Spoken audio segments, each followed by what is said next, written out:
Vamos focar no que está acontecendo. Então, vamos lá. O governo Lula entrou, a primeira coisa que o governo Lula fez foi fazer um pacote de gastos de 168 bilhões de reais. Vamos colocar que aproximadamente 70 bilhões de reais era esperado, que é o Bolsa Família de 600. Então, o governo Lula colocou 100 bilhões a mais de gastos para esse ano. Foi a primeira grande medida que ele fez. O que ele fez em janeiro? Ele aproximadamente subiu imposto. O pacote que acabou de ser anunciado pelo ministro Haddad foi um pacote que, basicamente, ele subiu, diz que vai subir, né, imposto sobre gasolina, diz que vai subir mudança de crédito do ICMS, vai diminuir o litígio na justiça e vai levantar, se você bota as contas, mais ou menos esses 100 bilhões de reais. Então, o que a gente teve hoje de fiscal foi 100 bi a mais de gasto, via o pacote do ano passado, 100 bi a mais de gasto que era esperado, com 100 bi a mais de tributo esse ano, de forma permanente, que é o que o governo colocou na mesa. Tá?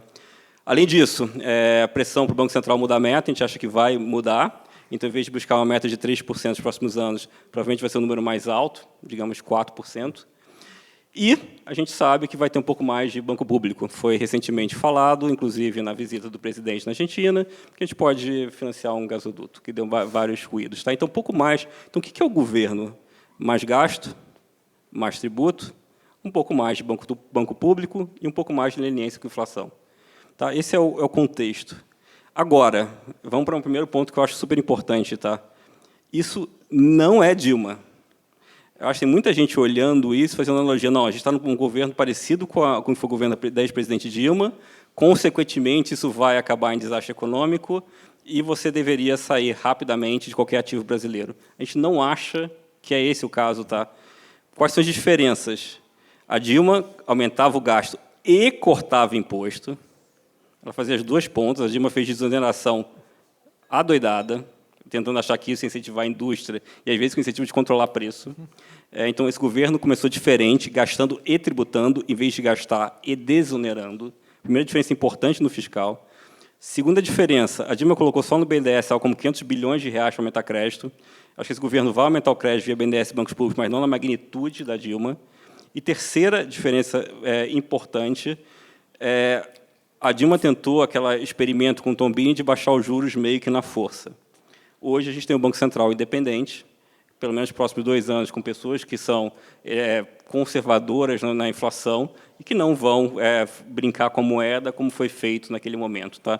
Então, a gente acha que é um cenário, sim, de um equilíbrio econômico que não é o desejável, mas não é aquele cenário que o Brasil está rapidamente batendo na parede. É muito mais como se fosse uma morte lenta. E eu queria terminar com mais um ponto que eu acho que é importante de Brasil, que é o seguinte. Apesar de eu estar falando que não é Dilma, isso não quer dizer que eu estou otimista, tá, gente? Porque o que acontece? É como se o Lula 3 estivesse tentando trazer o Lula 2 de volta, mas o Brasil e o mundo mudaram. O Lula 2 dava certo essa política econômica porque o Brasil tinha espaço para crescer crédito, porque o Brasil ainda vinha de superávit primário, porque o mundo crescia de forma extraordinária. A gente não tem mais esse mundo, esse Brasil, que o Lula 2 deu tão certo. Então, você tentar repetir o Lula 2 hoje não é otimista, porque ele não vai ter os mesmos resultados que colheu lá atrás. Então, eu acho, na verdade, o risco do mandato Lula vai ser a frustração do presidente ao longo do tempo. Eu acho que ele espera que adotar esse mix ele vai ter resultados bons. Acho que, ao longo do tempo, ele vai ver que o Brasil não vai crescer. Ele vai ver que, ao longo do tempo, os juros vai cair, mas não vai cair como ele gostaria. Vai ver que o crédito não vai pegar na força que ele gostaria. E, consequentemente, a popularidade dele não vai ficar o que seria desejável num país que está muito dividido. Assim, o Lula tem uma natural pressão no país que é dividido a tentar entregar resultado. Se eu entrego resultado, minha popularidade sobe e eu me legitimo. E se conforme esse resultado não vier, eu acho que não vai vir, ele tende a se frustrar. Eu acho que o risco do Brasil aumenta ao longo do tempo. Tá? Então, o que é para você ter de investimento no Brasil? Tá? Juros real para baixo. Assim, não dá para ter juros reais de 6% para os próximos 5 anos, como está na curva de juros. Tá? A dívida pública não fecha a conta. Primeira parte do mandato, eu acho que isso é muito mais que o juros nominal caindo do que com a inflação subindo. Eu acho que você tem um primeiro mandato que ainda, mais uma vez, a duração do Brasil é gradual, o cenário externo ajuda, a gente consegue cortar um pouco a Selic, que sai de 3,75 para um patamar ali em torno de 10%. Depois, ao longo do tempo, acho que o Lula se frustra e a política econômica vai deteriorar. E aí a gente corre o risco, na verdade, de o juros real cair na segunda parte do mandato, não porque os juros nominais estão caindo, mas porque a inflação está subindo.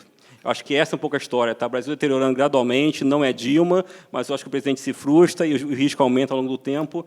Melhor oportunidade de juros real tem que ser para baixo no Brasil, porque senão a dívida não fecha.